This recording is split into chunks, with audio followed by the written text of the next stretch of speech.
Tubahaye ikaze inshuti z'umusaraba mugira amahoro ya Kristo Yesu. Ni mwene so Aniseti niyo mugabo ku Mukanguzi TV nk'ibisanzwe. Murabona ko twagize umugisha ukomeye wo kubana na bashiki bacu bene data muri Kristo Yesu, kugira ngo badufashe muri uyu mwanya wo kuramya no guhimbaza Imana. N'abaramyi kandi beza bahamagawe n'Imana ngo bayikorere.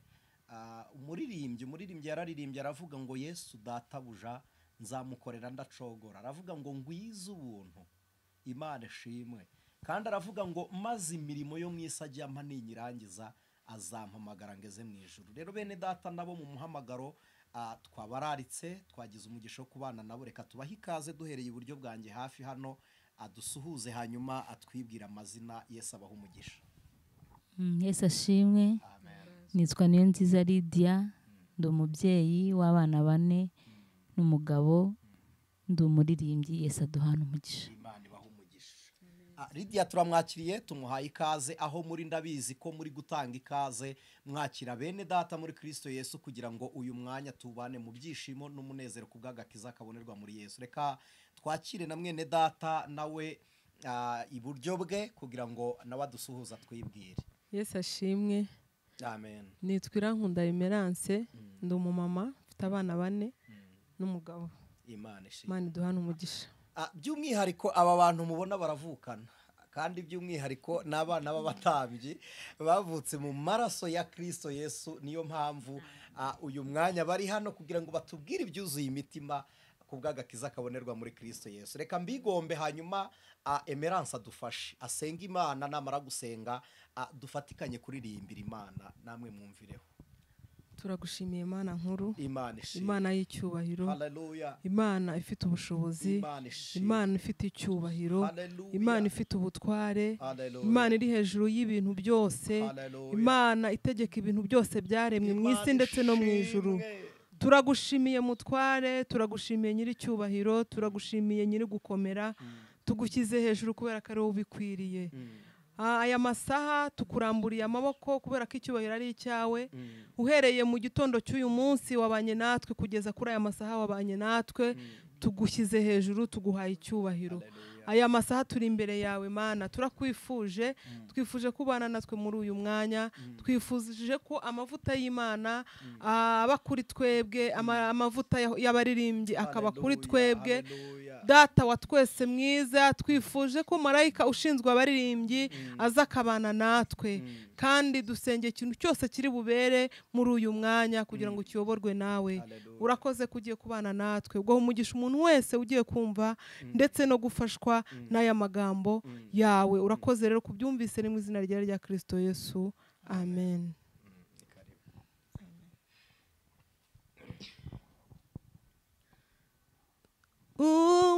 Umutwaro wanjye Kristo warawikoreye,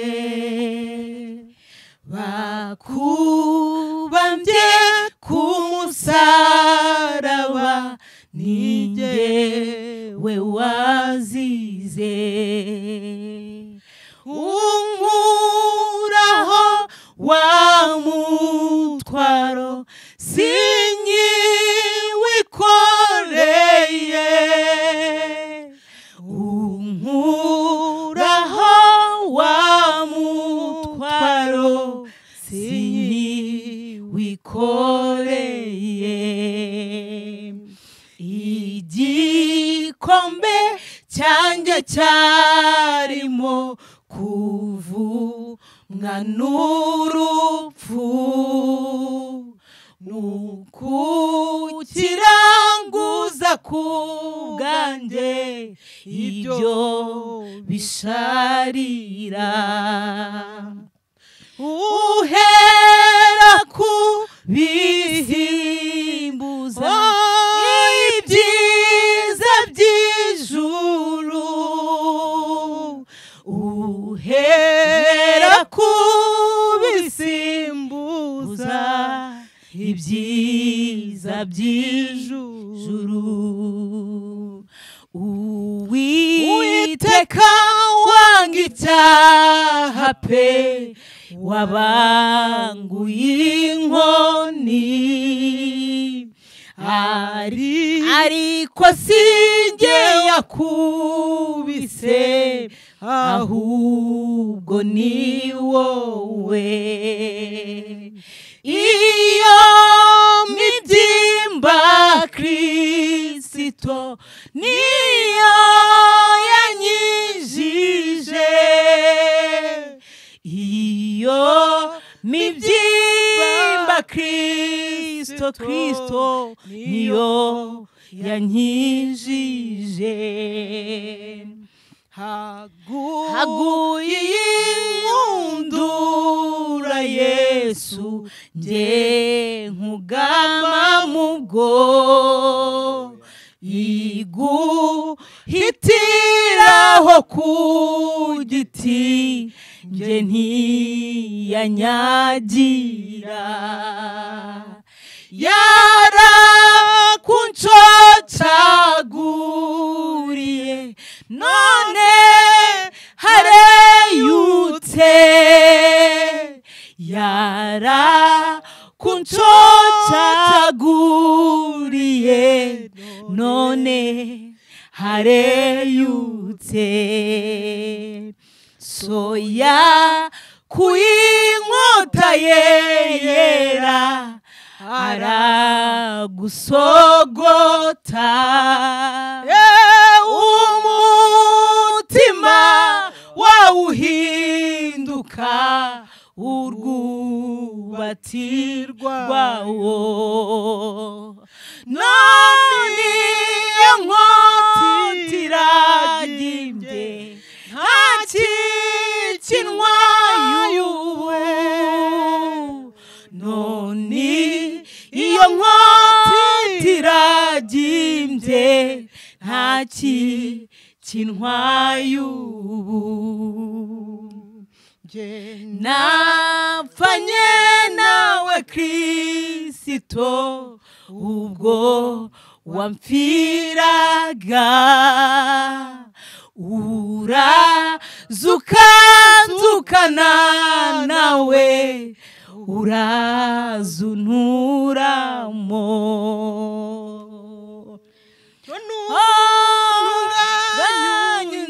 unyeze de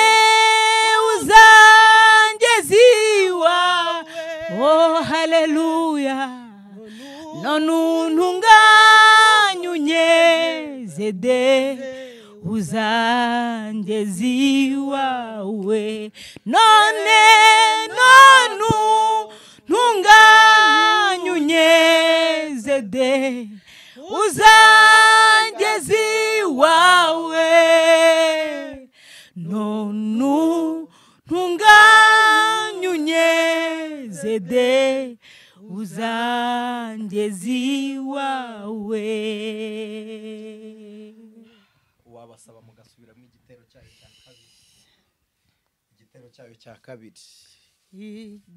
Igikombe cyanjye cyarimo kuvumwa n'urupfu, ukiranguza ku bwanjye ibyo bisharira, uhera ku bisimbuza ibyiza by'ijuru, uhera ku bisimbuza ibyiza by'ijuru, uhera ku bisimbuza ibyiza by'ijuru,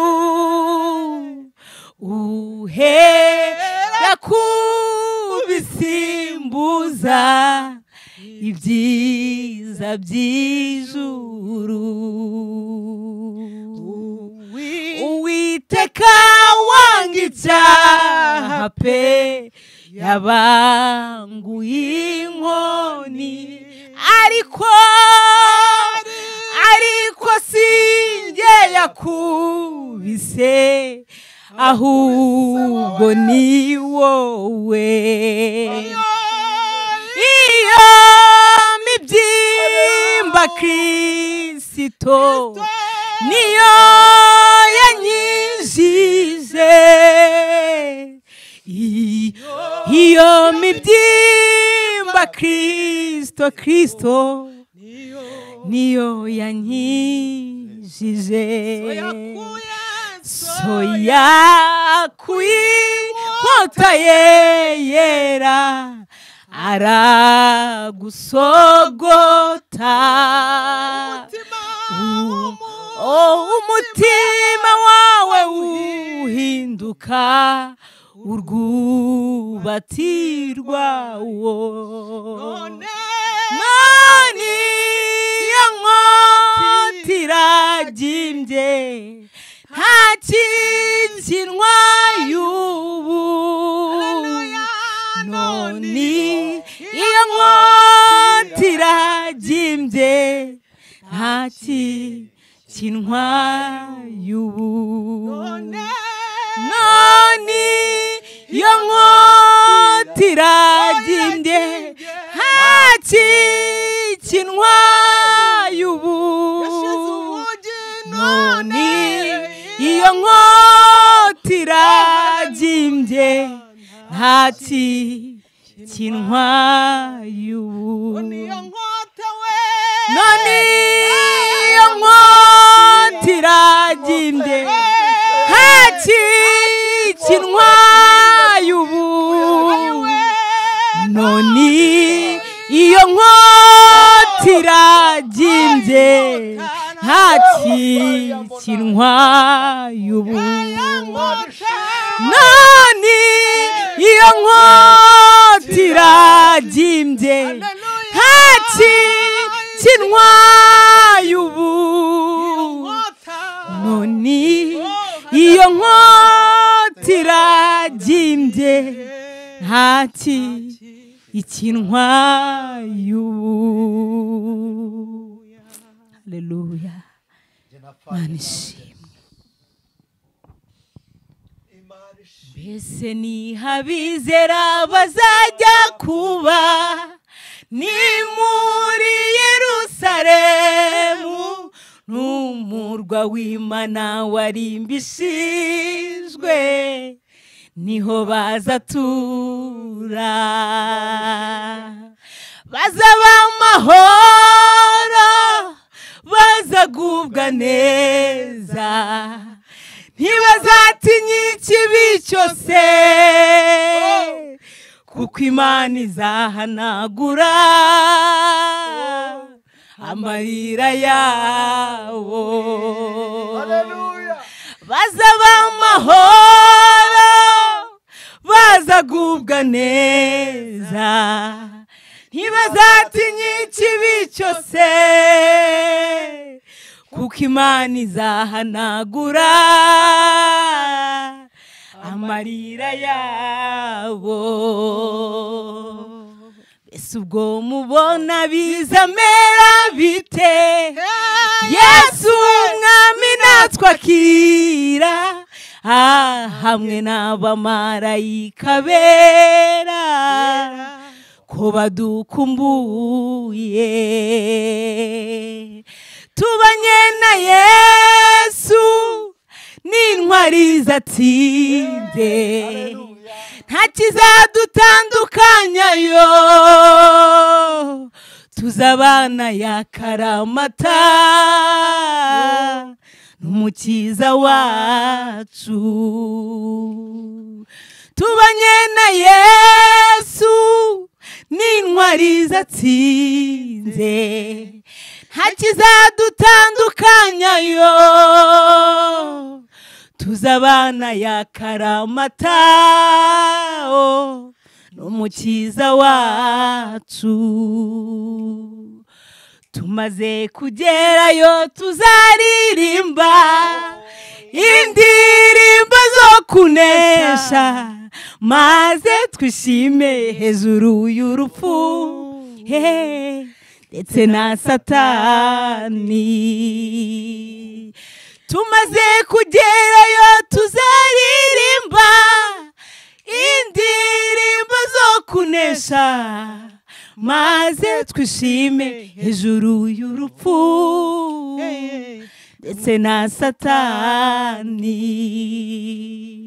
Tuzishima cyane kandi tunezerewe, isezerano risohoye, kuko tuzicarana nawe ku ntebe y'ubwami. Tuzishima cyane kandi tunezerewe, isezerano risohoye, kuko tuzicarana nawe ku ntebe y'ubwami. Tuzicarana na Yesu, kuko tuzicarana nawe iburyo bwe turuhuke. Tuzicarana na Yesu, kuko tuzicarana nawe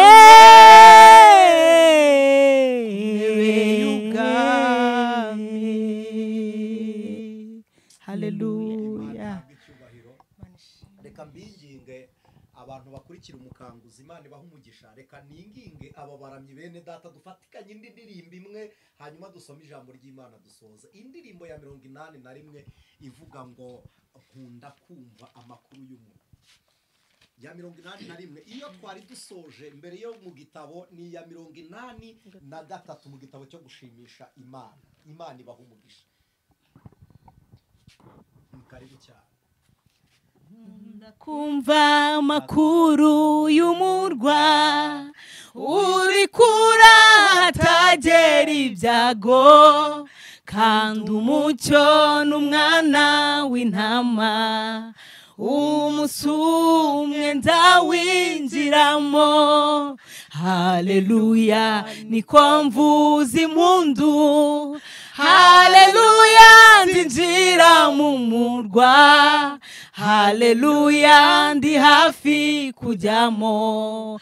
Umunsi umwe nzawinjiramo. Nta marira bamuri uwo murwa, nta murubayo n'intambara, nta n'indwara ishobora kubayo. Umunsi umwe nzawinjiramo. Haleluya, nzuye ibyishimo. Haleluya, ndinjira mu murwa. Haleluya, ndi hafi kujyamo. Umunsi umwe nzawinjiramo. Abazajya muri icyo gihugu bazaba bambaye imyenda yera, babikiwe ikamba ry'izahabu. Umunsi umwe nzawinjiramo. Haleluya, nta gushidikanya, ijuru hari umunezero, ntabwo umubabaro uba mu ijuru. Wiringiye kuzinjiramo. Haleluya, nta gushidikanya, mw'ijuru hari umunezero, ntabwo umubabaro uba mu ijuru. Niringiye kuzinjiramo. Imana ibaha umugisha. Reka twinginge abaramyi bacu, reka tubasabe babe bari hafi, n'ubundi ntacyo bitwaye, babe bari hafi tuganire iri jambo ry'Imana. Dusome ijambo ry'Imana mu gitabo cy'umuhanuzi Yesaya. Igitabo cy'umuhanuzi Yesaya igice cyaho cya 53, turasoma duhereye ku murongo waho wa mbere. Abafite Bibiliya yo muri 93 uhera ku murongo wa 13 wo mu gice cya 52. Hanyuma abafite Bibiliya za none zije arizo nshyashya vuba dukoresha ni umurongo waho n'ubundi wa 13 mu gice cya 52, ariko hari izindi Bible zo mu zindi ndimi bihurira kuri uwo murongo wa 13 wo mu gice cya 52. Reka tuwuhereho tuze gukomeza no kuri icyo gice. Dusome igice cya 52 n'iziri muri telefone mufite niko zimeze, mufite ziri soft niko nazo ziri. Haravuze ngo dore umugaragu wanjye azakora iby'ubwenge asumba abandi, azashyirwa hejuru akomere cyane nk'uko benshi bamutangariraga, kuko mu maso he hononekaye ntiyase n'aho umuntu n'ishusho ye yononekaye ntise n'iy'abana b'abantu. 15 uko niko azaminjagira amahanga menshi, abami bazumirwa imbere ye, kuko bazabona icyo batabwiwe n'icyo batumvise bazakimenya. Umurongo waho wa 50 igice cya 53 ku murongo wa mbere haravuze ngo ninde wizeye ibyo twumvise, kandi ukuboko k'Uwiteka kwahishuriwe nde? Kuko yakuriye imbere ye nk'ikijegijegi, nk'igishyitsi cyumburira mu butaka bwumye. Ntiyari afite ishusho nziza cyangwa igikundiro, kandi ubwo twamubonaga ntiyari afite ubwiza bwatuma tumwifuza. Yarasuzugurwaga, akangwa n'abantu, yari umunyamibabaro wamenyereye intimba, yasuzugurwaga nk'umuntu abandi bima amaso, natwe ntitumwubahe. Murongo wa 4 ni ukuri intimba zacu nizo yishyizeho, imibabaro yacu niyo yikoreye, yakubiswe n'Imana. Imibabaro yacu niyo yikoreye, ariko twebweho twamutekereje nk'uwakubiswe n'Imana, agacumitwa nayo, agahetamishwa n'imibabaro. Nyamara ibicumuro byacu nibyo yacumitiwe, yashenjaguriwe gukiranirwa kwacu. Igihano kiduhesha amahoro cyari kuri we, kandi imibyimba ye niyo adukirisha. Twese twayobye nk'intama zazimiye, twese twabaye intatane, Uwiteka amushyiraho gukiranirwa kwacu twese. Yararenganye ariko yicisha bugufi, ntiyabumbura akanwa ke, amera nk'umwana w'intama bajyana kubaga, cyangwa nk'uko intama icecekera imbere y'abayikemura, niko atabumbuye akanwa ke. Guhemurwa no gucirwaho iteka nibyo byamukujeho mu biki gihe, cye ninde witayeho ko yakuwe mu isi y'abazima, akaba yarakubitiwe ibicumuro by'uwo kubwe. Bategetse ko ahambanwa n'abanyabyaha, yari kumwe n'umutunzi mu rupfu rwe, nubwo atagiraga urugomo kandi ntagire uburyarya mu kanwa ke. Ariko Uwiteka yashimye kumushenjagura, yaramubabaje. Ubwo ubugingo bwe buzitamba w'igitambo cyo gukuraho ibyaha, azabona urubyaro, azarama. Ibyo Uwiteka ashaka bizasozwa neza n'ukuboko kwe, azabona ibituruka mu bise by'ubugingo bwe, bimwishimishe bimuhaze. Umugaragu wanjye ukiranuka azatuma benshi baheshwa gukiranuka no kumenya, kandi azishyiraho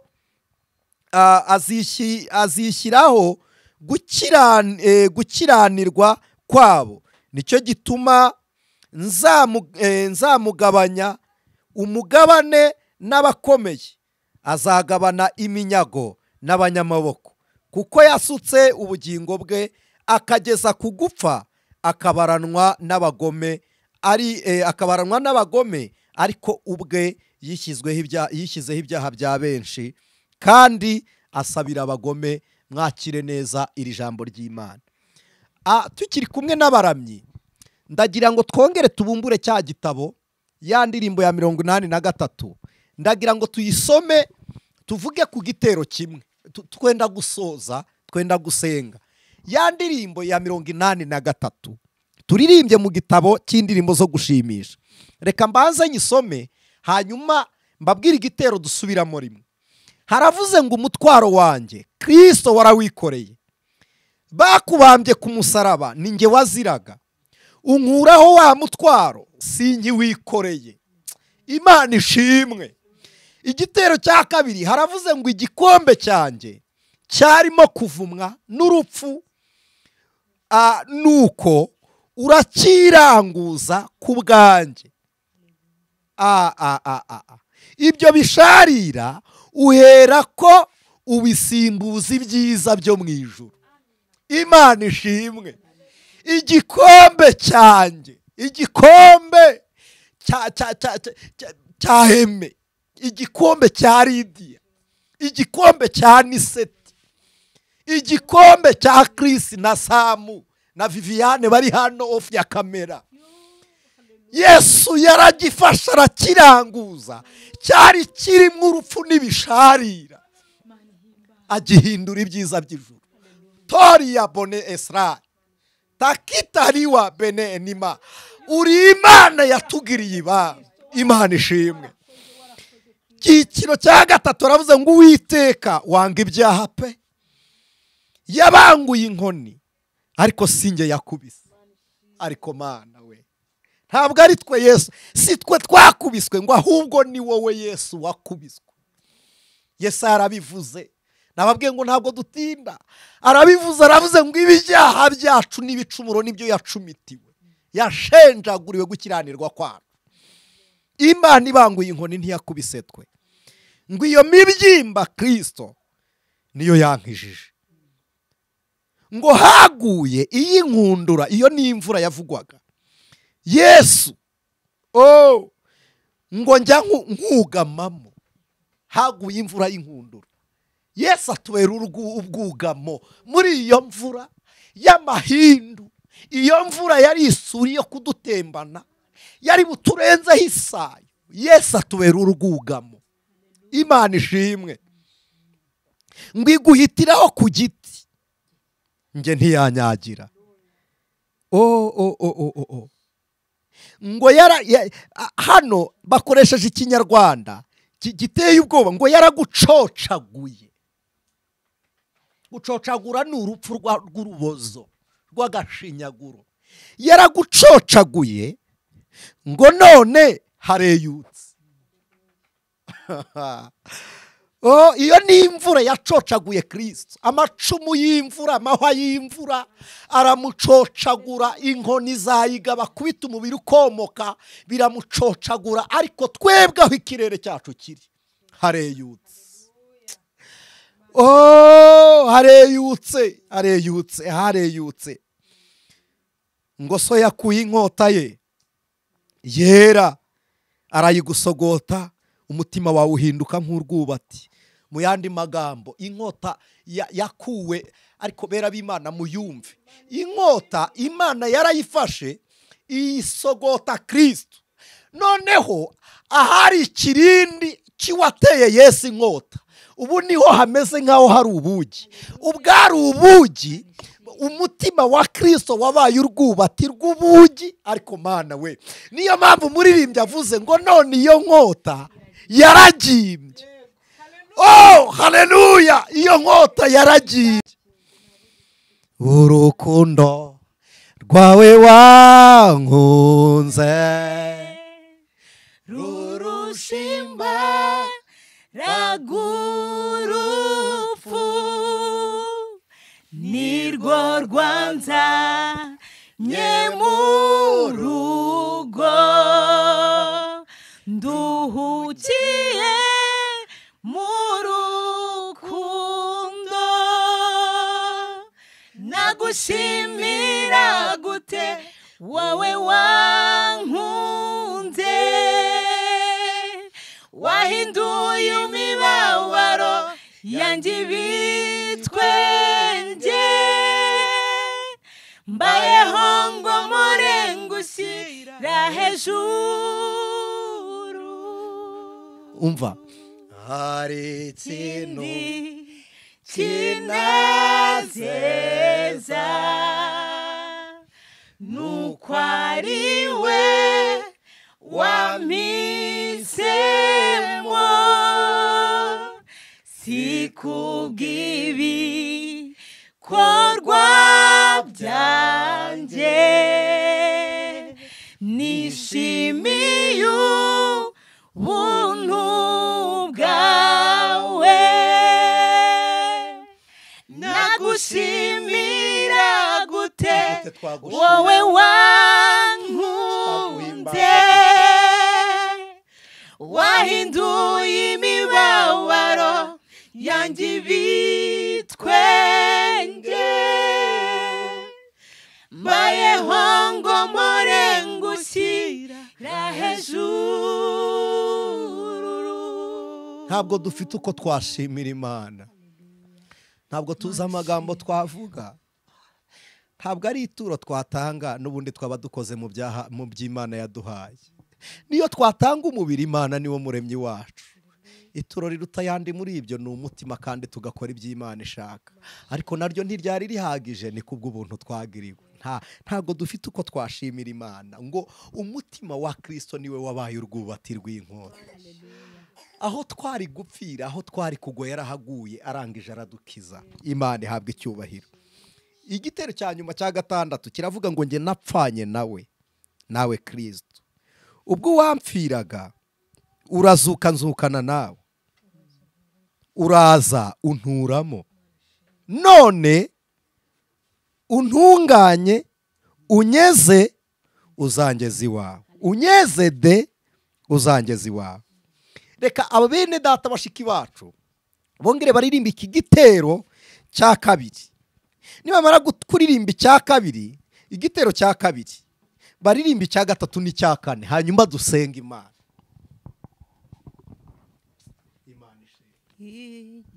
Igikombe cyanjye cyarimo kuvumwa n'urupfu, ukiranguza ku bwanjye ibyo bisharira, uhera ku bisimbuza ibyiza by'ijuru, uhera ku bisimbuza ibyiza by'ijuru. Uwiteka wanga icyaha pe, wabanguye inkoni, ariko si jye wakubise, ahubwo ni wowe. Iyo mibyimba Kristo niyo yanyijije, iyo mibyimba Kristo niyo yanyijije. Haguye undura Yesu, nge nkugama mu bwo, iguhitiraho ku giti, nge ntiyanyagira, yarakunshocaguriye, none hareyutse, yarakunshocaguriye, none hareyutse. Soya kuinkota ye yera, aragusogota, umutima wawuhinduka urwubati rwayo, none iyo nkota iragimbye, nta kikinwaye ubu, none iyo nkota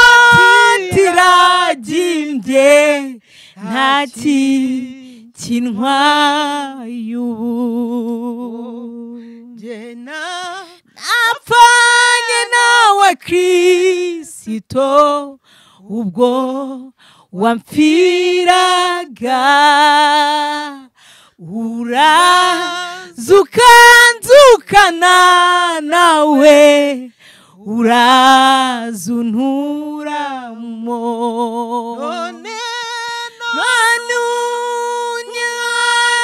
unyanyunyeze uzangeze iwawe none untunganyunyeze uzangeze iwawe none untunganyunyeze uzangeze iwawe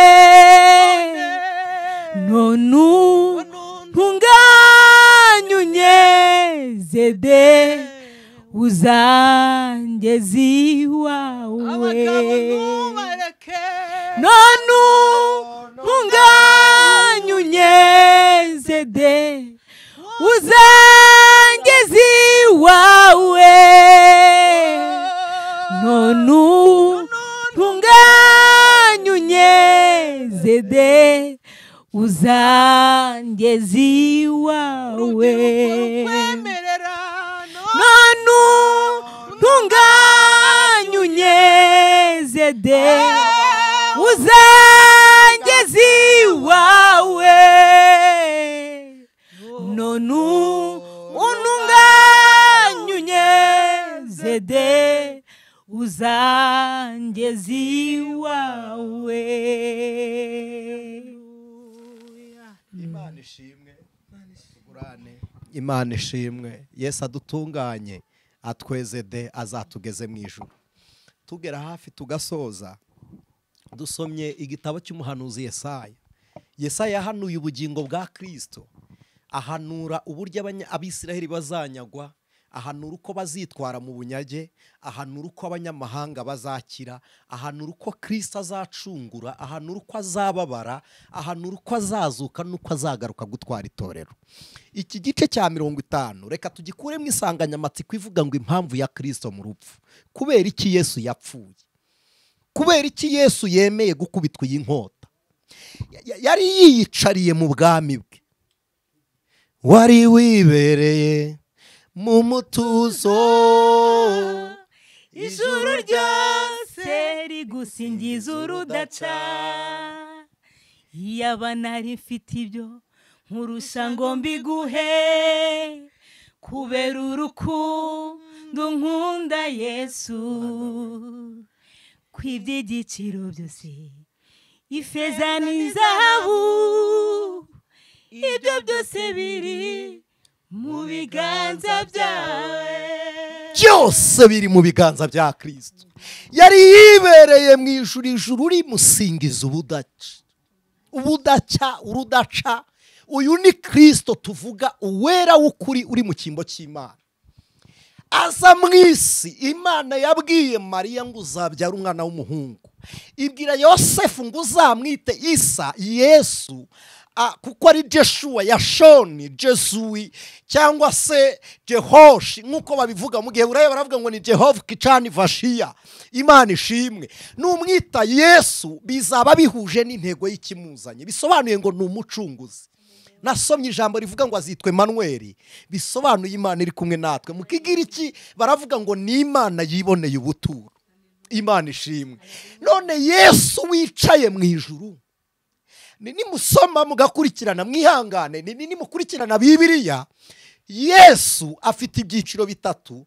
Kiliziya Katolike Papa yavuze ngo n'ubutatu butagatifu. Mwihangane ko ni Conseil de Nicée yabyise ubutatu butagatifu, ariko ubundi nimureba Imana ntabwo ari eshatu, nta nubwo ziri mu butatu, ahubwo zigaragaje mu bihe bitatu. Ibihe bitatu bisobanura amasezerano. Igihe cya mbere Imana ariyo amasezerano atatu, reka mbikomozeho makure muri confusion, tuganirire ijambo dusenge. Imana ishimwe. Ibihe bitatu by'amasezerano, irya mbere ryarukuza gucungura, yarivugiye mu ngobyi ya Edeni ibwira inzoka ngo mu rubyaro rw'uyu mugore niho azaturuka ukumena agahanga. Bwari ubutware Kristo azamanukana buzamena uburiganya bwa Satani. Noneho kabiri Yesu aje gucungura atarabambwa, atarajya ku musaraba, ari gutegura umutima w'abigishwa. Yarababwiye ngo igihe kirageze kugira ngo mfe. Petero wabanza kwanga n'urupfu rwa Kristo, ariko Yesu arababwira ngo kuko Petero yaravuze ngo nagupfira. Yesu aramubwira ngo mva inyuma Satani, kuko urupfu rwa Petero ntirurimo ubucunguzi, ariko urwa Kristo rurimo kuducungura. Niyo mpamvu yemera gupfa. Imana ishimwe. Arangije arababwira ngo muzahabwa umwuka wera, umufasha ari wo mwuka wera. Iryo ni isezerano rya kabiri. Amaze kuzuka yarababwiye ngo ngiye kwa data kugira ngo aho ngiye ariho muzaba, ngo kuko aho data ari niho nanjye ngiye. Aravuga ngo simbasize nk'imfubyi. Ariko Mana, dufite data wa twese, dufite data wa twese, dufite data wa twese. Imana ni data. Hari agakorasi twajyaga turirimba, Imana ni papa, ni papa, Imana ni papa, ni papa, Imana ni papa. Tukikiriza ngo wanjye, wanjye, wanjye. Imana ni data. Imana ishimwe. Amina. Imana ni papa, ni data wa twese. Ntikiturebera muri Yuda, ntitukiri imfubyi, ntabwo turi twenyine. Pawulo yaravuze ngo mwari mutawe kuri muzize ibyaha n'ibicumuro, ngo ariko mwigijwe hafi. Kwigizwa hafi yadukuruje urupfu. Ewe data we, itwiyegereza binyuze mu muzuko. Itubonera mu rubavu rwa Kristo, mu maraso abariho itwereza. Irangije twambika gukiranuka nk'ukwa Kristo. Imana ishimwe. Isezerano rya gatatu yaravuze ngo nzaza mbatware. Kuvuga ngo n'ubutatu butagatifu nuko Imana yigaragaje mu buryo butatu. Yesu mu ishusho y'umubiri asobanura Imana mu ishusho y'imbabazi, kuko Kristo yaraje gupfa ngo yerekane imbabazi Imana igirira abantu. Imvura yaramucocaguye, ngo ariko twe tumwugamamo. Imana ishimwe. Igikombe ye cyacu cyari kirimo urupfu no kuvumwa, arakiranguza. Haleluya. Yabivugiye mu gashyamba ka Getsemani, aravuga ngo niba bishoboka iki gikombe kindenge. Abize teoloji, uretse na teoloji, hano hagati y'isezerano rishya n'isezerano rya kera harimo urupapuro rwera rusobanura amasezerano abiri, irishya n'irya kera. Hagati yarwo harimo imyaka 400. Nta muhanuzi uhanura, nta mutambyi, ahubwo banatambaga ibitambo byanduye, ku buryo abantu banatambiye Imana ingurube nk'abatambye ibitambo bitashyitse. Umujinya Imana wo kugira ngo iwurimbuze ba bantu, kuko hari gushaka uwacungura umuntu, Imana igahindukira ikawucira mu rwabye. Imana igacira uburakari bwayo mu rwabye. Iki gikombe Yesu aje nicyo cyarimo umujinya n'inzigo y'Imana, nicyo cyarimo kuvumwa. Ariko Mana we, nicyo cyarimo urupfu ruteye ubwoba. Yesu aragifata, ko yaravuze ngo kindenge. Yibuka ko atazakinywera, yibuka ko Lidiya atazakinywera, yibuka ko Aniseti ntaho nakinywera. Aravuga ngo bye kuba uko nshaka data, ahubwo biba uko wowe ushaka. Arangije afata cya gikombe arakiranguza cy'imibabaro. Mu mibabaro hari mu ikamba ry'amahwa. Niwe mwami wenyine wimye ingoma, yambikwa ikamba ry'amahwa. Niwe muntu wabambwe yambaye ubusa, ariko reka yamburwe. Iyo abambwa yambaye ntitwajyaga kubona umwambaro, ariko yarawambuwe kugira ngo twebwe amanike isoni zacu ku musaraba. Umwambaro yari yambaye uhisha isoni zacu. Uyu mwambaro Yesu yambuye ushushanya itungo ryapfiriye mu ngobyi ya Edeni, Imana iryica igacungura Adamu. Kuko uruhu rwavuye kuri iyi ntama Imana yishe muri Edeni nirwo rwahishe ubwambure bwa Adamu. Itungo rirapfa, Adamu abaho, asohoka muri Edeni nubwo atayigumyemo. Natwe birasobanuye ngo muzacungurwa, ariko mugume mu isi, igihe nikigera muzataha. Imana ishimwe. Tuzasubira mu bwami, kandi tuzasubira mu bwami. Ndagira ngo mbabwire ko twahoranye na Kristo. Imana ishimwe. rero kuvuga ubutatu butagatifu nari mbabwiye ngo mbere yuko Kristo agaragara, Imana yagaragaraga mu buryo bw'abahanuzi igakoresha umwuka ariko mu ishusho y'umuntu. Abahanuzi bakavuga mu izina ry'Uwiteka mu gihe cyitwaga icyo guhangwaho, bahangwagaho n'umwuka wera, bakavuga bahanzweho. Umwuka ntiyabaga batuyemo, yaratunguraga bagahangwaho. Noneho ishusho ya kabiri, icyo gihe harimo amategeko, ko habanje isezerano hakurikira amategeko. Amategeko n'isezerano byarabanye, isezerano ntiryapfa, ariko amategeko yarapfuye, isezerano rirakomeza. Imana ishimwe. Igihe cyo guhangwaho kirangiye, Kristo yaraje. Nimureba igihe Yesu yari ari mu isi, nta muhanuzi wigeze yuzura umwuka ngo ahanure, kuko umwuka n'ubuhanuzi byose byahanuraga kuri Kristo Yesu. Nicyo Mose na Eliya bakoze ku musozi wa Elayono, bari baje kuvuga ngo amategeko. Mose yaravuze ngo iby'amategeko yavuze byose bisohora kuri Kristo, ko Pawulo yamwise umushorera. Amategeko n'umushorera utugeza kuri Yesu. Na Eliya yarasobanuye ngo ibyo twahanuye byose bisohora kuri Kristo. Bari baje muri Romise n'imitasiyo bari bakoreye muri Yesu. Bivuze ngo amategeko n'ubuhanuzi byose ni Kristo Yesu. Nimumureba muzabona amategeko, nimumureba ubuhanuzi buzasohora. Niyo mpamvu Yesu yavuguruje amategeko atanga 2 akuyeho 10. Aravuga ngo mukundane nk'uko Imana yabakunze, kandi mukundisha Uwiteka umutima wanyu wose. Icyo ni igihe cya kabiri cyagaragazaga imbabazi z'Imana muri Kristo, kuko umubiri wari uw'umuntu ariko uri mu mutima n'umugambi w'Imana. Noneho igihe cya gatatu ni igihe cy'umwuka wera, bisobanuye ubutware bw'Imana mu buryo bw'imirimo igaragara ku Mana itaboneka. Igihe rero tuvuga Imana, tuba tuvuga Imana mu ishusho y'icyubahiro. Icyubahiro kigaragazwa n'uwubahwa kandi kigatangwa n'uwubashye, ntikigira forume uretse kugitanga gusa tukubaha. Ariko bakubwiye ngo nzanira icyubahiro nkibike, ntiwakibona. Uko Imana itagaragara ni nako icyubahiro kitagaragara ngo kize mu bigaragara fizikoma. Rero Yesu gupfa niwe Mana, ni data, nta cyaremwe kitaremwe nawe, niko Yohana yavuze. Ariko apfiriye iki? Iyo ataza mu rupfu ntiyari kubona abapfuye. Asize ubumana, asize ubutware, asize ubwiza, asize icyubahiro, yemera kwambara kamero k'umugaragu ndetse nawe w'imbata. Aravuga ngo ndashenjagurwa kuko mu mibyimba yanjye nimo harimo ibiri buze gukiza. Aleluya. Harimo ibikiza, mu mibyimba barakira. Ninkubitwa izi nkoni ziramara inzika n'inzigo Imana yari ifite zo guhora. Umujinya wa Satani urarangirira ha, n'uw'Imana urangire, hasigara inzika n'inzigo ku munsi wo guhora inzigo k'Uwiteka. Yesu amanitswe ku musaraba yaravuze ngo abarushye n'abaremerewe muze munsange ndabaruhura, ndashoje. Yesu yapfuye ngo azure abari bapfuye, yazutse kugira ngo azamukane n'abari mu bituro, kandi yimuye abera. Intumbi nyinshi zabonekeye abera, intumbi nyinshi z'abera zabonekeye abantu b'i Yerusalemu. Imana ishimwe. Hari igihe mbireba nkabireba nkabona abera barimo bazamuka. Emmanuel Kristo sinarihebuje, ndimbera nk'umubavu harindi sina twahawe gukirizwamo.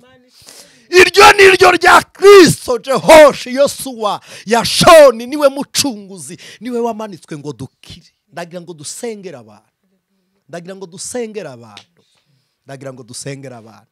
Hari indirimbo iri kubafasha ngo muririmbe dusoze. Indirimbo iri kubafasha muyiririmbe dusoze, muyiririmbe niturangiza dusengere. Iryo sina ryonyine niryo zina twahawe gukirizwa, niryo zina ryera, niryo zina, niryo zina. Oh, Imana ishimwe, Imana ishimwe, Imana ishimwe. Nta rindi zina twemera. Amen. Nasezeranije guhora ngukurikira Yesu iminsi yose, mpore hafi mukiza wanjye mwiza. Singitinye intambara mbi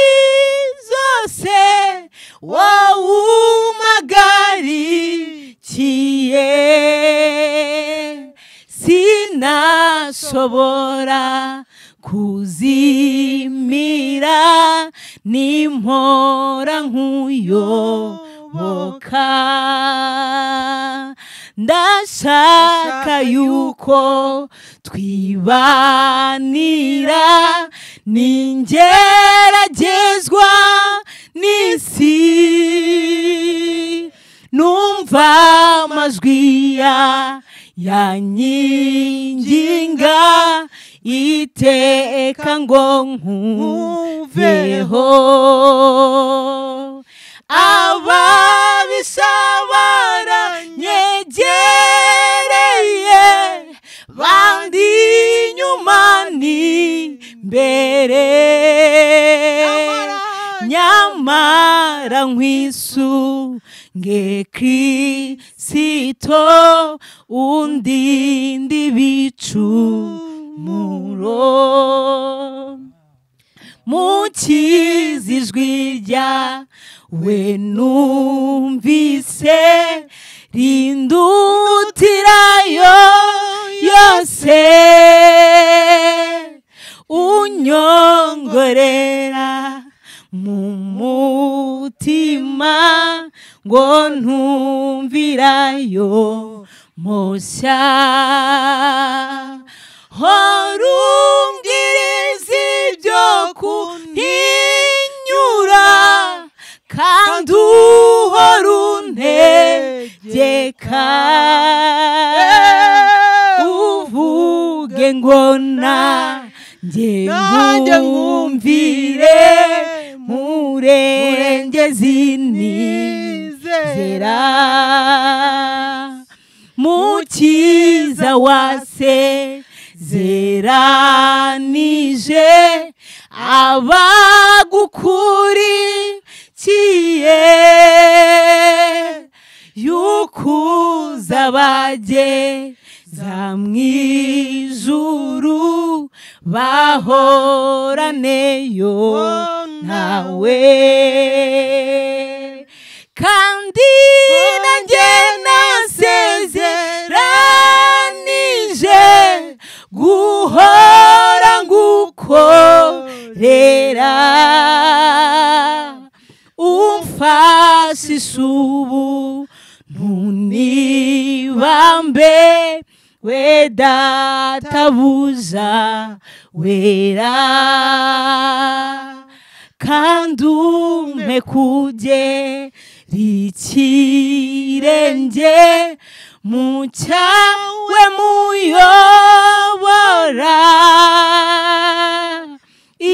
imbaraga zawe zonyine nizo njya niringira ujya unyobora iyo nzira yawe nkiriho muri iyi si maze uzanyakire mw'ijuru mukunzi wankijije ujya unyobora iyo nzira yawe nkiriho muri iyi si maze uzanyakire mw'ijuru mukunzi wankijije. Haleluya. Reka dusengere bene data aho uri niba urwaye nakwinginga narababwiye ngo mujye mufata ibi nk'iteraniro we kubireba nk'ibiri kuri mashine yawe we kubireba nk'ibiri kuri telefone yawe cyangwa kuri screen kuri imbere ubirebe nk'aho uri mu rusengero hamwe n'Imana ishobora byose. Aho urwaye hature mu izina, aho urwaye uhature, ikikubabaje ucyature, kiguteye intimba n'agahinda n'umubabaro ucyature, tugusengera Imana. Mana data wa twese, Imana yemeye gutanga Kristo kugira ngo abo mu isi bakire, wemeye no gukiza aba barwayi, turabasengeye ngo bakize. Abarwaye indwara zo mu maraso bakire, abarwayi zo mu mitsi ubakize, abarwayi yo ku mubiri ubakize, iyo mu musokoro ubakize, mu magufwa ubakize, mu nyama zo mu nda ubakize, mu izina rya Kristo Yesu. Buri rugingo rwose rugize umuntu turarusengeye ngo rukizwe nawe, kuko iyo uzuye umubiri uhaza ubugingo, iyo uzuye ubugingo uhaza umubiri.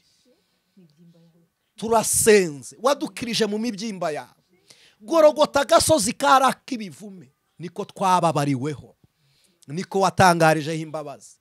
Aho dupfira niho wamanitse umubiri, niho watangiye itangazo ry'ubuzima, niho wagaragarije urukundo. Turaguhimbaje, turaguhimbaje, turaguhimbaje, turaguhimbaje, turaguhimbaje, turagushimiye. Ushyirwe hejuru, uhimbazwe k'Imana yacu. Hereza bene data bashiki bacu abaramyi bakuramije, baha umugisha ukwiriye abagukorera, ubaha umugisha ukwiriye abemeye umuhamagaro, ubaha umugisha ukwiriye abizera ku bwawe Kristo. Baremera ibikwiriye, baramburira amaboko ku bw'ineza yawe Mwami. Ibi babera umugisha, ndetse no mu matwi y'ababumvishe nabo bababera umugisha. Tubisenze twizeye ku bwawe Kristo none iteka ryose. Amen. Imana ibaha umugisha bene data, namwe turabashimiye kandi dushimiye Imana yababashishije. N'ikindi gihe ku mukanguzi ni iwanyu murabizi nakagaruka. Imana ibaha umugisha. Amen.